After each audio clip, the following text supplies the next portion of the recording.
Hi, I'm Alicia De Los Reyes, author of the Chick Lit Cookbook. And I'm Kelly Rosetta of KMR Publishing, publisher of the Chick Lit Cookbook. And today I'm going to ask Kelly how she goes about editing, because she edited the entire manuscript also. She's been an editor at various publications for several years now. Before we do that, I will quickly tell you as a writer that I hate editing, and the way I go about editing is I finish writing something, I do one of two things. I send it off immediately to a friend so that I don't have to think about it because I hate doing that. Once it's done, I want it to be done.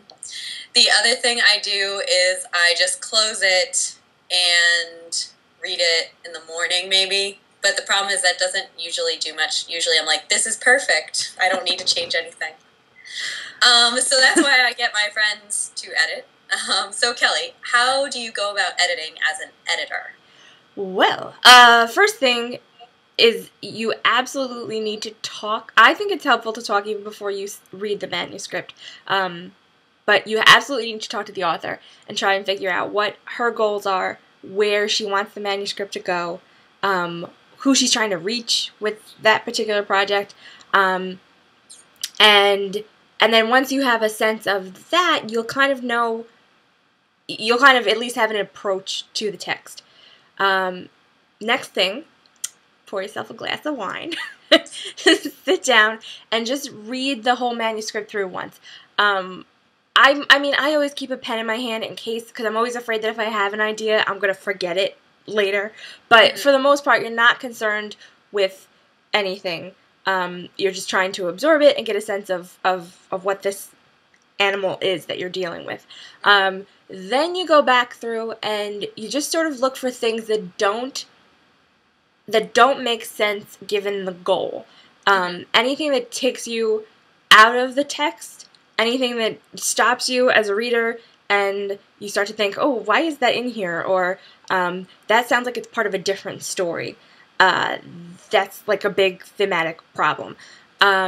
Next read through, I would say you want to address flow issues, which, coming from a news background, I would say that's the biggest and most jarring thing that can stop someone from understanding the message of the text.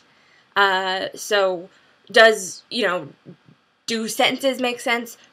Are chapters organized properly? I think with the Chick Lit Cookbook, one of the best features of it is this organizing principle that keeps the reader moving through it at a good pace, explaining things in digestible chunks, and obviously the exercises, which are very important because this is a how-to guide.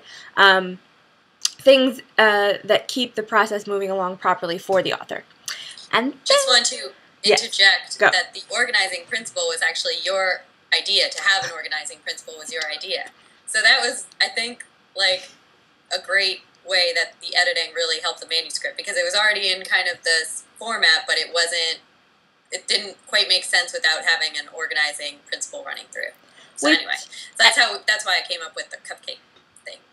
Which is the best part of the book, as a lover of cupcakes. So then the last read through is all the nitty gritty stuff, punctuation,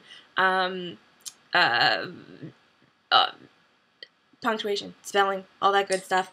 I adhere to the AP style, like I said, as a newswoman, but any manual you want, Chicago manual, whatever. And I think the most important thing to keep in mind when you're editing, and this is very difficult for control freaks like myself, is preserving the voice of the author.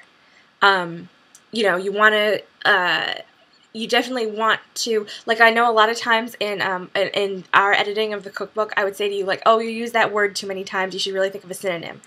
But, and while that's true, and you don't want to have repetitive language, you also have to be so careful when you do things like that, because I don't want to eliminate your voice. Maybe you use that word a lot because it sets the tone for the story. You have a very conversational tone in the Chick Lit Cookbook, which is why I think it's so accessible for readers.